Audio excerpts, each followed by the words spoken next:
Where babies come from.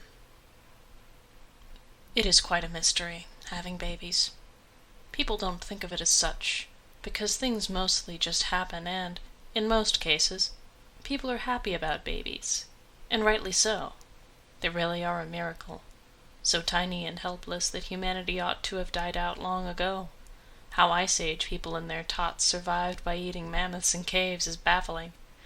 They had no diapers and no onesies and must have had something else, maybe very good midwives, because these feeble creatures had to survive their first years somehow.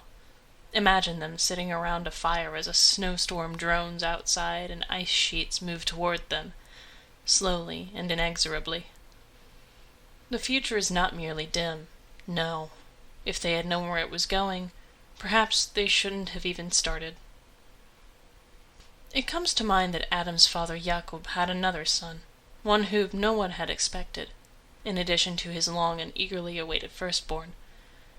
And if the wheel of history is turned back by one spoke, it turns out that Jacob was also one of those sons that certain people would not much have wished into the world.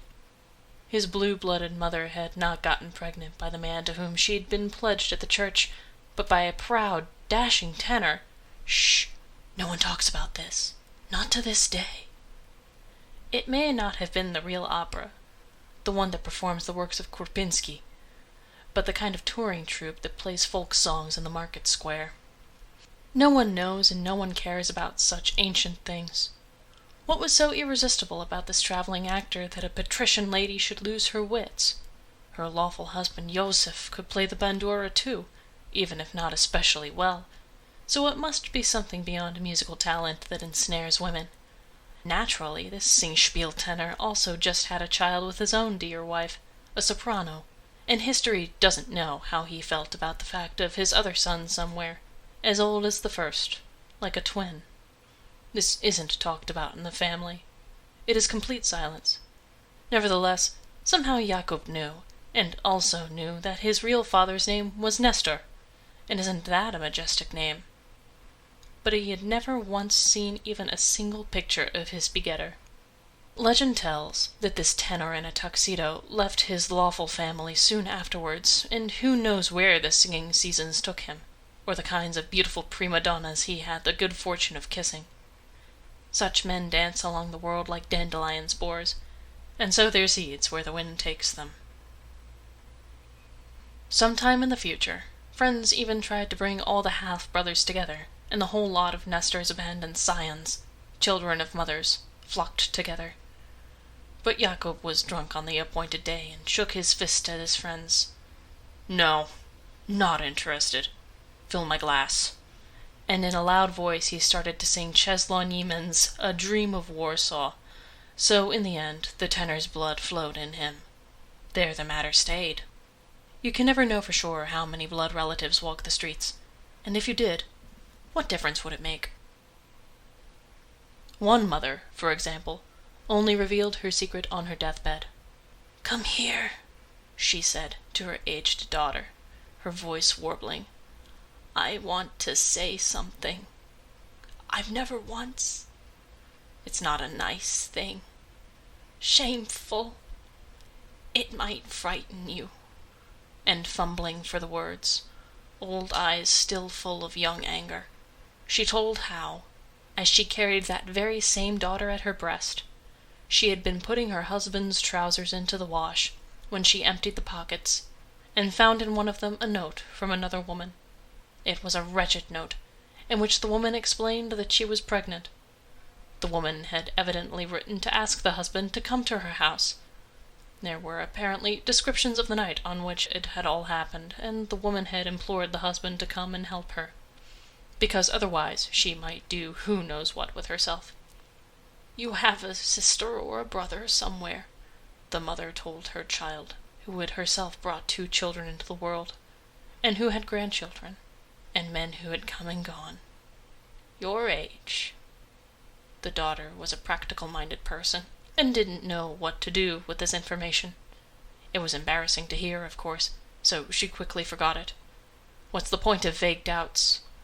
They've chewed a long time in a person's heart, but In the name of Christ, what do you do with the knowledge that your long-dead father had some child with a possibly long-dead mistress, whose name nobody even knows? Maybe the child is even dead. And even if not, they could be almost any person on the planet. Family trees are the most suspect trees in the world. In light of the foregoing, some facts about Anka may not be entirely without interest. This is the girl who had accidentally gifted Jakub a son. This is really a bizarre expression, that a woman gifts children, as if it were just obvious that children belong by their essence to the mother, and that, if all goes well, she might then gift the child to some man, except that this doesn't bring joy to everyone. There are certain conditions for joy. It has to be the right time, the right woman, the right sex of child. What else? Well, in a word, it's not as if Anka was a complete child anymore with her whole life ahead of her. She did still want to gift children, wished for children, planned timed children with whom nothing must go wrong. In the end, she succeeded in acquiring a man who was pleasant, loving, and diligent, a simple soul, and not some kind of paladin of the mind. Every night he asked Anka if there was good news, how she felt. And when it was actually clear that, yes, they were going to have a child, he was exactly as joyful as a man must be. To tears.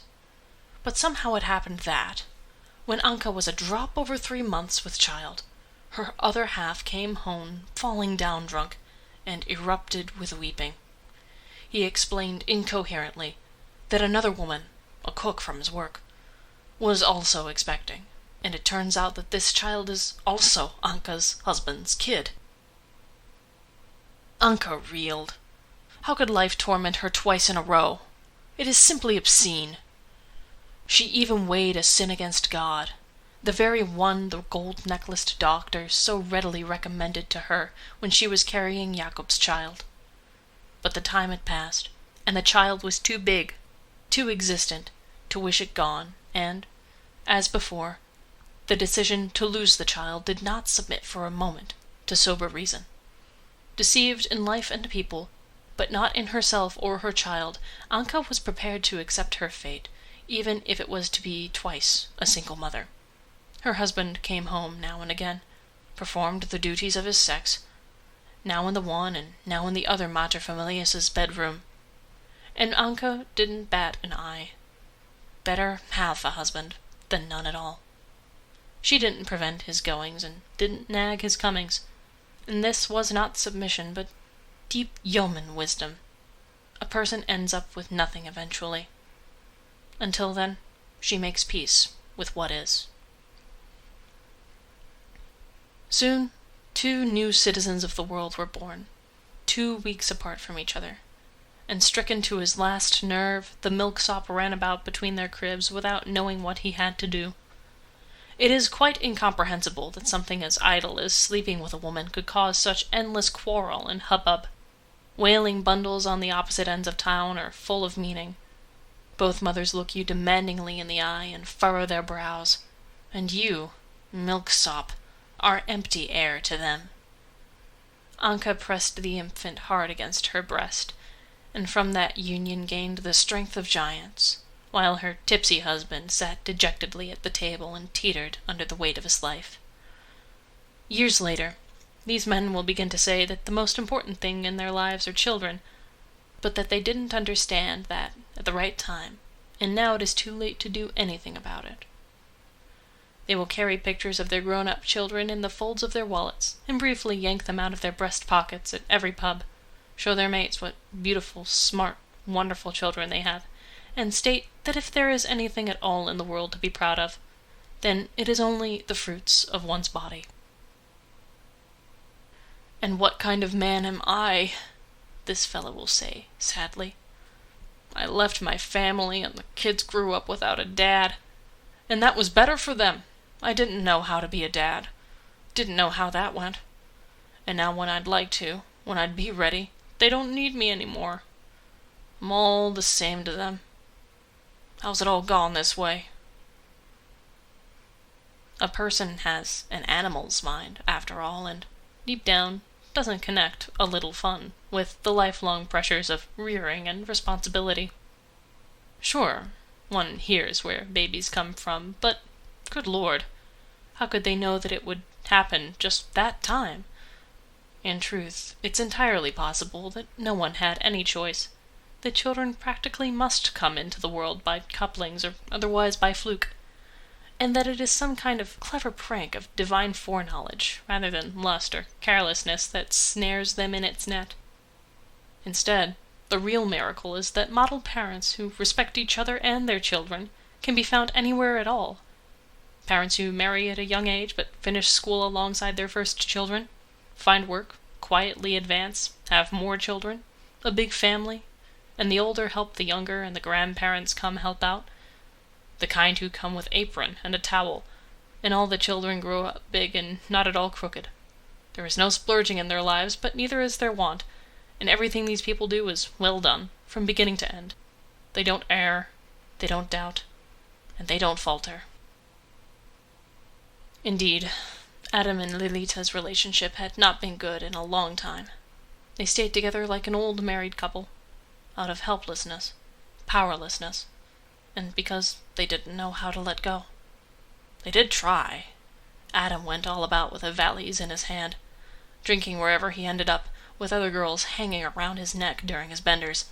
Some kind of wildness in him pulled women in like a magnet. So it's no wonder that one of them ended up expectant. This girl child made her decisions alone, and did not go asking anybody for anything. Maybe it was actually wisely set down that maidens not be allowed to move without a chaperone, nor be left alone for a moment before the wedding bells rang. Historically it was, of course, only the propertied classes who had the time to hound the tails of their daughters. Farm boys and gatherers have to guard their own themselves. And after those bells, a general age of confusions, falsifications, and adulteries begins anyway, and lasts until people's strength wanes and age extends them its hand of rescue. Mother Eva had seen Kasia. Adam had brought her home for a visit, and Eva also knew Kasia's parents through some acquaintances somewhere. The girl was pretty and mild, and Eva liked her. The story got around to her one day that Kasia had given birth to a healthy baby boy. Poor girl, Pani Eva thought, moved. So young and alone with a child, and who was this louse who had gotten her pregnant? She wanted fervently to help somehow, to show her support. And though she rarely left the house, she now took the long way to Warsaw's farthest end, where Kasia was living with her parents and her newborn. Goodness, the girl still hasn't finished school. They had set out quite a dignified feast on the kitchen table for Eva's visit, and she was a bit surprised. She gave her baby shower gift, looked at the child, chatted politely, sat at the table with the family, and had a nice meal. Outside the window, the winter day's weak glow spread out over the grey rows and bare trees. The weather was just that kind of bleak, in which everything seems strangely full of holes. Wet snow had fallen onto hard snow, and the surface was pockmarked with tiny craters, while snow pulp hovered in the air in a checkerboard pattern, and everything looked filthy and hazy, like a photoplate full of specks and spots. Kasia's father, quite an old man, sat at the other end of the table, and Eva noticed that he had a few fingers missing from one hand, though over the years the man had learned how to hold his palm so that the defect stayed largely out of sight. The celebration was somehow heavy and depressing in the little kitchen, but the baby's room, of course, was exactly as it should be. There was a crib with some baubles twirling over it, and they boiled the baby bottles thoroughly. It was certain that they would manage. Eva still stressed that she was there with advice or help, should they ever need either. She felt a tinge of pride that things were so good. They stood in a festive line as she put her winter clothes on to leave, and Kasia said to Mother Eva, "Oh, so awfully nice of you to come. I can't thank you enough. Tell Adam that he can come see the baby too." "Yes, of course," Eva answered, without a thought. Only when she'd gotten out of the muddy bus stop and onto the bus, sat down, and looked out the window with both of her hands resting on the round black handle of her bag, did the realization strike her like lightning, and the world go dark before her eyes. Adam was the baby's father, and she, the old idiot, only figured it out now. When she got home, she took a bottle of Yazinovka out of the cabinet and drank almost all of it. It packed quite a punch. And then, liquored up with a gloomy mind, Eva did something quite unexpected. She went to the big full-length mirror in the front room, looked at herself for some time, took a boar bristle brush to her hair, which was still very much pretty, and gave herself a nice bun. Then she started to pull open the drawers with a frightful racket, looking for scarves, gloves, perfume, lipstick, blush. She certainly had all these things. Every woman does. Swaying slightly, she put on a fur coat and went unannounced to the house of an old flame from her university days who'd stayed a bachelor, a kind of quiet, gray-eyed man who painted tiny pictures like icons, and he had gigantic, thick hair, now all streaked with gray. She stayed there the whole night. At around the same time Adam was driving girls crazy with his valise, Lilita had also gotten around a bit, and her getting around ended exactly as you'd expect. Even she was expecting. So, Adam was living with a woman who was carrying another man's child, as was already the family's good practice, and, because he was a very moral individual, he was ready to care for the child in every way. Maybe for both children, but Cassio was very opposed. No one would much want to be in such a boy's shoes anyway, a boy whose own child was born silently and unnoticed, whose mother didn't want to hear a word of him, and didn't consider him worthy to be a father. At times it seemed that mental illness was trailing Adam. He'd been suddenly thrown into the procreating world without any idea of how to succeed in it, and his helpless attempts to clear things up slammed against the women's natural coldness and disdainful silence. They were the sufferers after all, the bearers of holy life, the despoiled lasses. But of course Adam's mother would have answered sharply, "These girls despoiled my boy, drove him out of his head, and now they want him to feel guilty." And no one would want to be in that mother's shoes either, because your heart takes your child's side, but solidarity with other women puts holes in that bond, as if you should protect others, strangers, from the world's cruelty, obscurity, and dangers. But what will you protect when everything has already happened? Solislav found Adam in the crypt, where he was taking care of Lilita's tot. "Heard you had a son. That fucking sucks, man. Only the house and your friends will save you. Leave these women wherever." Adam moved in January. He turned 18 in March.